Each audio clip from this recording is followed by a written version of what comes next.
was a beautiful morning on the island of Soda. Thomas the Tank Engine's blue paint sparkled in the sunshine as he puffed happily along his branch line with Annie and Clarabelle. He was feeling very pleased with himself.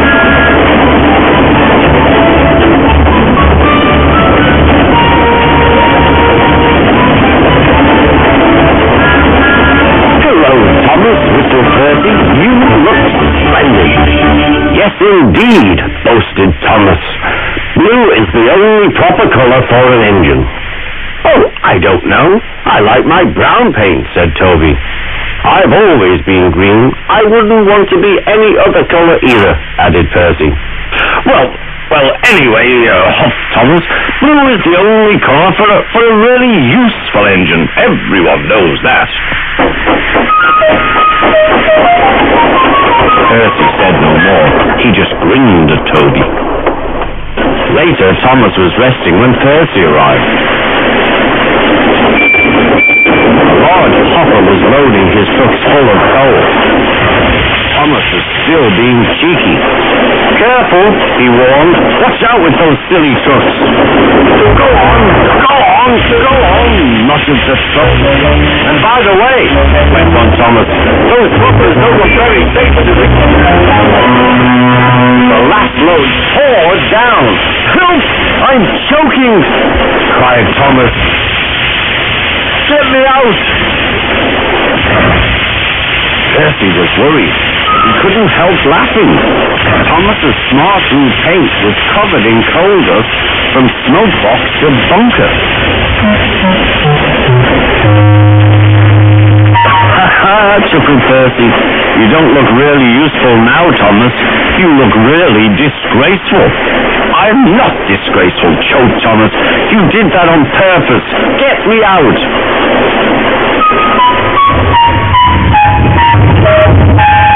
It took so long to clean Thomas that he wasn't in time for his next train. Toby had to take Annie and Clarabelle. "Poor Thomas," whispered Annie to Clarabelle. They were most upset.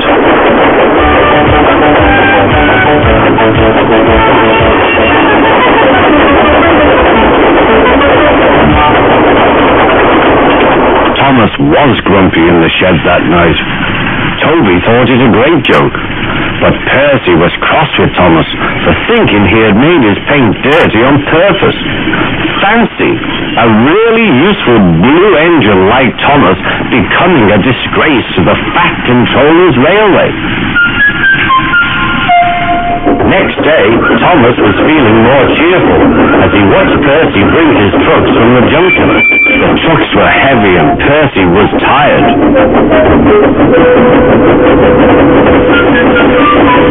"Have a drink," said his driver, "then you'll feel better."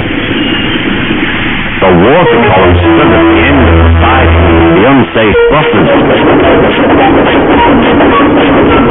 Suddenly, Percy found that he couldn't stop.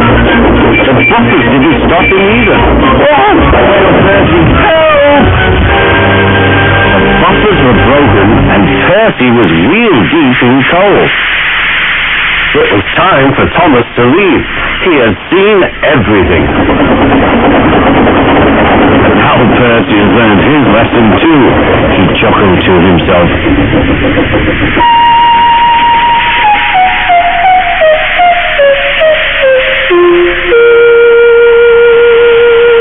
That night the two engines made up their quarrel.